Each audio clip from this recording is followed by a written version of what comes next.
Are you kidding? Totally structured. Necessary if you want to get stuff on cruise control.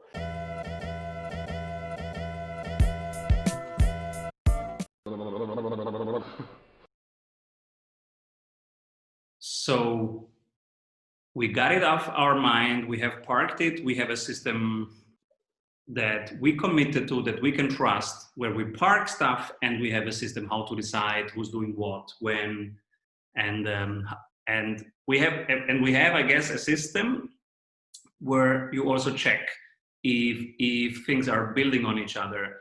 And well, sure, you need to calibrate, recalibrate in. How often do you need to recalibrate? How are we doing? Right. I instituted holacracy, 10 years ago. So self-management organization. So, we have teams. We don't have job descriptions. We have accountabilities. Everybody's responsible for this stuff. So yeah, you have domains and you have roles and you have accountabilities, which is quite a structured process. It's an operating system. Very structured. Are you kidding? Totally structured. Necessary if you want to get stuff on cruise control when you're engaged with each other. See, individually, you can probably get your act together pretty well if you're a good GTDer, but as soon as you commit to me as a partner in a company, now we've exponentially increased the complexity of clarity and agreements. Well, geez, Simon, is that yours? Is that mine? And if it's mine, what are you expecting me to have accomplished by the end of what time? So you get really complex as soon as you get into organizational structures, but you still have the same principles. Well, okay, what's got our attention? What's off? And off is not bad. It just means off. Hey, here's an opportunity we haven't taken advantage of yet. Or here's a challenge we haven't fixed yet. So where's the attention in the organization? Where's the attention in your tools and your systems? And then you can apply the GTD process to all of that. Now, if people individually don't incorporate the GTD best practices, now you're going to have too many emails and too many meetings because you got people you don't trust. They're going to handle whatever the stuff is they walked out of that meeting with that they said they were going to do. And how do you cope with that? Because many times people... You give them my book, you fire them if they don't do it, you model what this behavior is. I don't know. All those are appropriate answers. Because that's what teams really, really are all about, trust and commitment. And many times it's a lot of talking and committing, but then there is not so much delivering on. Yeah, but did you end the meeting by saying, who's got the next action on this? Is that yours? When can we expect that by? And who's tracking that? So how well are you doing that? If you're not doing that, don't expect them to. And how does it, what's the balance? So the individual can do GTD practice until they get quite good in having clarity on commitments, clarity on follow-up. Is there such a system for teams where you say, okay, that's what we can train as a team to get more clarity, more trust? Sure. Make sure everybody in the team gets GTD. So then hold each other to accountable to that. Mm-hmm. What else can you do? I mean, that's pretty much it. A lot of people want to have meetings to solve one person's problem on the team. Right? And they think the team meeting is going to fix that thing that one individual let fall through the cracks. Forget it. Right? So you need to hold each individual accountable to their agreements, how they're managing themselves relative to their agreements with the team and what they need to do. If you don't do that, you're going to have too many shitty meetings and too many shitty emails to try to clean it up. In our daily and weekly meetings, we have spreadsheets, and we have always green, yellow, red, green, yellow, red, green, yellow, red. If it's completely done, it's green, and if it's not completely done because 3% is missing, it's yellow. And sometimes when people look at it, say, "Oh, that's a rigid system," and we say, "No, we just want to have clarity about the loops." Yeah, good for you. Good work. So at the end, it's still the individual, the good old work of Well, the. come on. The work is done by individuals, not done by a team. The team's work is done by individuals on the team that do the work. So in a way, you kind of have to start with the individual's capability. If you don't have individual capability, you've got a dysfunctional team, period. Hmm. How do you handle that if you see that, okay, my team is not into ownership, into self-organization, into following up on commitments? Well, depends on the team. It's very different given whatever the situation is. Basically, my old world, you just fire people who don't do it. Get rid of them. In Australia, you probably can't do that. You don't have the freedom. You got a lot of social constructors and constraints that don't allow you to fire people.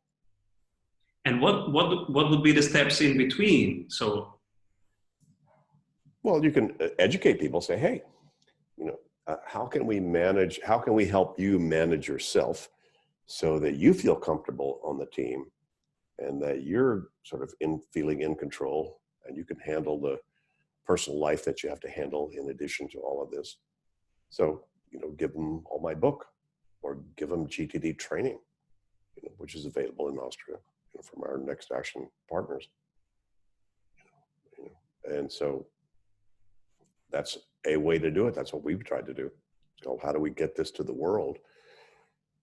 And it's as individual as whatever the team is. And frankly, whoever's driving this as an internal champion, whether that be you or somebody else there. So hold the flame to, because a 1 or 2 day training is not going to necessarily change the world, but at least give people the information about here's what you need to do and here's what our expectations are going to be in terms of your behaviors. And then, somebody shows up and says, hey, give me your project list, and they can't produce it. Say, you're fired. Or, okay, how about I walk back with you to your desk and we sit down and figure out what your 60 projects are, or 35 projects are that you've got that I've given to you and you haven't, got a handle on yet. Depends on how elegant you want to be about this, how nice you want to be, or how hard-nosed you want to be. A lot of that depends on how fast you need to make a very quick decision to upgrade your game. And how much time you have to invest in people and their training. But it's not, you're not born, your folks are not born doing this. This is not a born, it's not an inherent, you actually have to train a cognitive muscle. What is this? What's got my attention about it? What's my outcome I'm committed to? What's the next action I need to take? How do I organize the results with this? Simple ideas, those are not behaviors that you have to train yourself to do the behaviors themselves. Everybody knows how to write stuff down. Everybody knows how to make those decisions. It's just that most people have not integrated those best practice behaviors into a systematic process for themselves. And that's basically what I figured out over all these years. what's your experience? How long does it take from somebody starts with GTD and somebody gets confident and well practiced?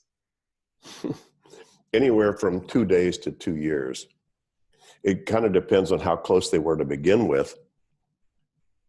If you want to talk about habitual, if I said, Simon, yeah, I agree to do that. I am absolutely grabbing a pen and this right here and writing this down right now. That takes 2 years for most people to develop that habit. So they don't go, oh, I'll remember that. It was just so obvious, of course. So it's a bit of a habit change just in terms of keeping your head clear for a lot of people. But it depends on how far you are along with this already, and how close you are to it. But I would say, generally speaking, by the way, you'll get value immediately. If anybody listening or watching this right now just takes, as soon as you stop watching this, get a pen and paper and write down the 10 things that most have your attention right now, and then take another 2 minutes and decide what's the next action you need to take on any one of those things. You're going to feel a whole lot more control, a whole lot more focus, a whole lot more creative space in your head once you've done that. So these are not hard things to do. But the fact that people learn how to do these and then make those kind of automatic stuff to do, because it takes as long as it takes. Beautiful. The highest calling right now is to be of service. So the best sales is to not sell at all, but instead to serve the people you care about. Selling is telling. So who do you serve? And how do you serve them? The quality of this experience makes the difference. If you want our experts to go over your current sales funnel and really dive into the experience and the needs of your clients at each conversion point and make it a wow experience, then you are in luck because we have an exercise for you. Our 15-minute sales audit and one-on-one coaching with a world-class sprint coach. Fill out a couple of questions about your sales funnel and you will have clarity.